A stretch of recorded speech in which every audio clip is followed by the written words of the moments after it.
1995 September 27 Bangalore ആശ്രമം. ജ്ഞാനതളം 16. ജ്ഞാനത്തിന്റെ തലങ്ങൾ.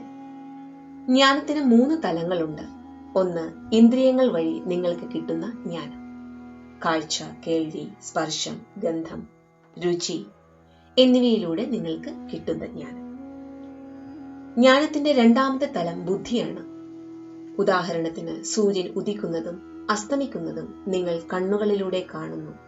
എന്നാൽ സൂര്യൻ ഉദിക്കുകയോ അസ്തമിക്കുകയോ ചെയ്യുന്നില്ല എന്ന് ബുദ്ധിയിലൂടെ നിങ്ങൾക്കറിയാം.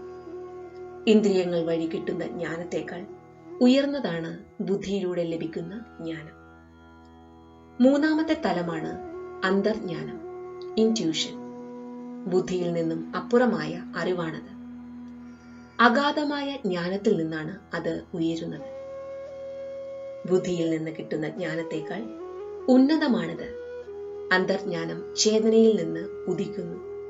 അത് ഒരിക്കലും തെറ്റുകയില്ല. തെറ്റിയെങ്കിൽ അത് അന്തർജ്ഞാനമല്ല. ധ്യാനം ആദ്യത്തെ 2ന്റെയും മൂർച്ച കൂട്ടുകയും 3ാമത്തെ തലത്തിന്റെ കവാടം തുറക്കുകയും ചെയ്യുന്നു. അതുവരെ അത് നിലനിൽപ്പ് മാത്രമാണ്. ജ്ഞാനത്തിന്റെ ഈ 3 തലങ്ങൾക്കും അവയുടേതായ പ്രസക്തിയും സ്ഥാനവുമുണ്ട്. വാസ്തവത്തിൽ ശാസ്ത്രം ആ തലത്തിലേക്കാണ് നീങ്ങുന്നത്. വ്യക്തിഗതമായ ഇന്ദ്രിയ ജ്ഞാനം, അനുമാനത്തിൽ അധിഷ്ഠിതമായ ഭൗതിക ജ്ഞാനം, കാലദേശങ്ങൾക്കതീതമായ പ്രാപഞ്ചിക ജ്ഞാനം എന്നീ 3 തലങ്ങളിലേക്ക്. ശരിയായ വിദ്യാഭ്യാസം ഈ 3 തലങ്ങളെയും പോഷിപ്പിക്കുന്നതായിരിക്കണം. ജയ് ഗുരുദേവ്.